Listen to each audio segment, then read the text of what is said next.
elements per integrar el repte.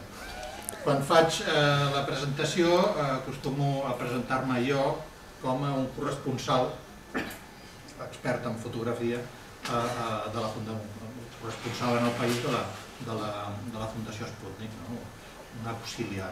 Però que en realitat intento buscar alguna professora de rus de la universitat local i la convido a que faci teatre per mi.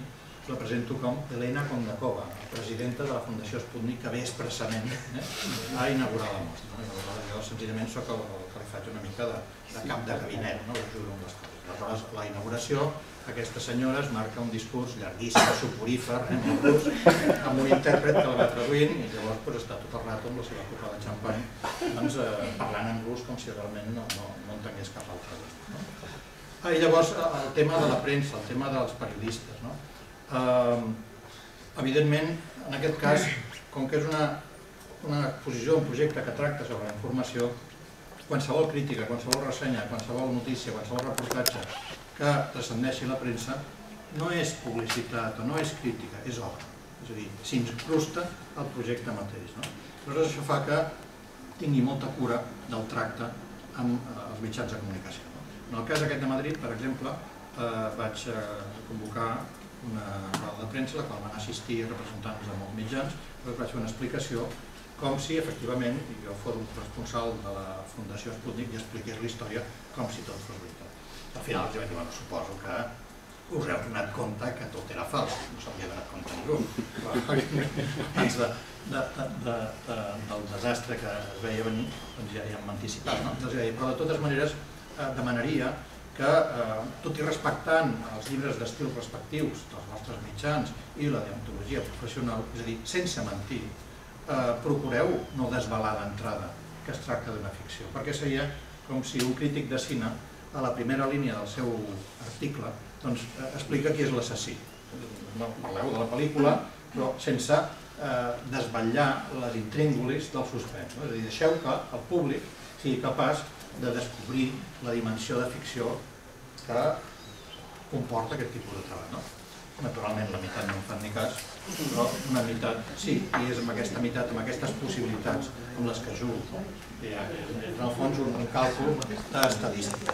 Però hi van haver casos molt divertits. Per exemple, el diari El Mundo va enviar, sense saber-ho, dos periodistes, un de la secció de Societat i un altre de la secció de Cultura. Aleshores, sense saber-ho, van publicar dos articles diferents l'endemà, perquè el de la secció de Societat se'n va anar abans que jo desvelés que allò era fals. Aquest article el teniu a baix en ple. És un article amb un to de dir que perversos que han sigut els soviètics, han sigut capaços de perdre un cosmonaut a l'espai i fins ara no ens n'entenem que amb la perestroika s'han desclassificat els arxius, no sé què.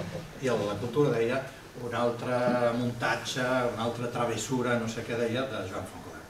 Imagino que aquell dia la reacció al pobre corresponsal, al pobre periodista de Societat li devien donar i l'endemà el diari va publicar una petita nota com justificant, perquè ja ho sabíem però hem volgut jugar i no sé què. Si haguéssim volgut jugar no haguessin sortit dos articles simultàniament. Altres vegades negocio amb els editors la possibilitat de presentar aquest treball com si fos un reportatge periodístic. Una altra de les maneres de crear ficció és la confusió de gèneres. Jo puc escriure una novel·la, puc escriure una novel·la de ciència-ficció. Si això ho presento com a novel·la de ciència-ficció, ho edito amb una estètica de novel·la de ciència-ficció i ho poso a la secció de les llibreries de ciència-ficció, no passa res. Però exactament el mateix text publicat en un article, amb suport premsa, adquireix una dimensió completament diferent. Aleshores, és l'espectador, moltes vegades, o el lector, el que s'ha de situar enfront de quin tipus de producte té, i això ho fa no tant pel contingut, sinó pel suport. És a dir, que moltes vegades, senzillament, extrapolant suports, produeixes un gran equívoc, un equívoc absolutament insuportable.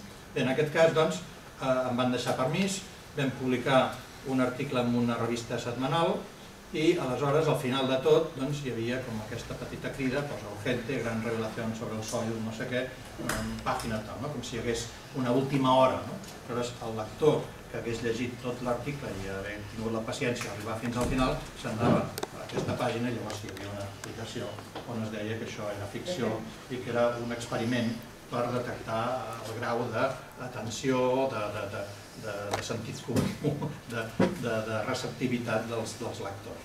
Altres vegades he aconseguit que m'ho deixin fer aquest desmentit al cap d'una setmana, és a dir, en el següent número. I altres vegades, inclús, en revistes de menys difusió i més enrotllades, que no hi hagi desmentit en absolut. És a dir, que el mateix llenguatge, el mateix to, el mateix estil, sigui tan delirant que qualsevol persona que ho llegeixi amb atenció se'n doni compte que allò és impossible, que allò no pot ser. Altres tècniques que segurament se'ns poden ocorrir i que jo he practicat és, per exemple, a l'estiu, quan els periodistes en plantilla estan de vacances i hi ha, com m'explicava el Javier, molts becaris sense experiència, poso un paper imprès amb el membrete de la Fundació Sputnik i redacto comunicats de premsa i els envio, a veure què passa. De cada 10 que n'envio, una es publica. És a dir, que a vegades als diaris, la persona que està allà de guàrdia, senzillament agafa el text, li soluciona la papereta, no ha de treballar, agafa, copia i pega i posa el text que jo li dono, que evidentment dona per vàlid que es tracta d'una exposició que explica la tragèdia d'un cosmonauta que no va tornar de la seva missió a l'espai. Això m'ha passat en diverses vegades. Una altra tècnica és les cartes al director, és a dir, crear falses polèmiques a través de demanar amics que signin, perquè esclar no es pot signar jo, que signin textos dient no, això no pot ser, no sé què, aquesta exposició, quin desastre, o per exemple a l'exposició hi ha un pedrusco i jo dic que és un meteorit de kriptonita i que per tant hi ha uns lletreros amb el signe de radioactivitat, aleshores hi ha un senyal que posa a favor les senyores embarassades i les persones amb marcapassos que no s'acostin. Doncs va haver una carta falsa dient com és possible que en un museu públic es presenti material radioactiu. Va contestar un altre i un altre va dir no sé què i llavors va crear una mica de polèmica amb això. El programa del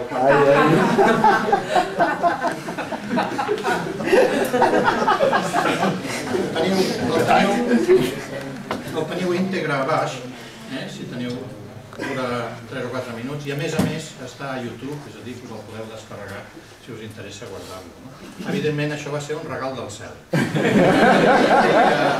Vol dir que aquest tipus de projecte funciona com una bomba de rellotgeria. És a dir, d'aquest projecte hi ha un llibre en rus i en castellà. Un llibre editat per la Fundació Sputnik. Si algú s'hi fixa es donarà compte que comença amb la llista dels patrons de la Fundació Sputnik. I si segueix llegint la llista es trobarà que hi ha els germans Karamazov i algú que s'ho miri amb una mica de calma se'n donarà compte que la cosa no funciona. Però el Peláez i el Jiménez no van llegir la llista de patrons. És a dir que aquest treball s'ha anat disseminant, està a internet, està al llibre, està en tal, és a dir que de tant en tant va fent explosions d'aquesta mena.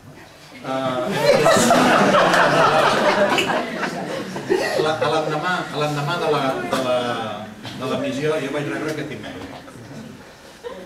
Hola Joan, soy Gerardo Peláez. En el programa de ayer cometimos una grave error al dar como verás la historia del cosmonauta. El programa se caracteriza por mantener una línea de rigor. Y sin ir más lejos contamos en Platón con la presencia de electricidad. Programa de rigor. És a dir, que quan surten e-mails o quan surten crítiques o quan surten emissions, tot això, repeteixo, s'incrusta, és obra. En realitat, tot l'altre no és més que un pretext per arribar a aquest tipus de cosa.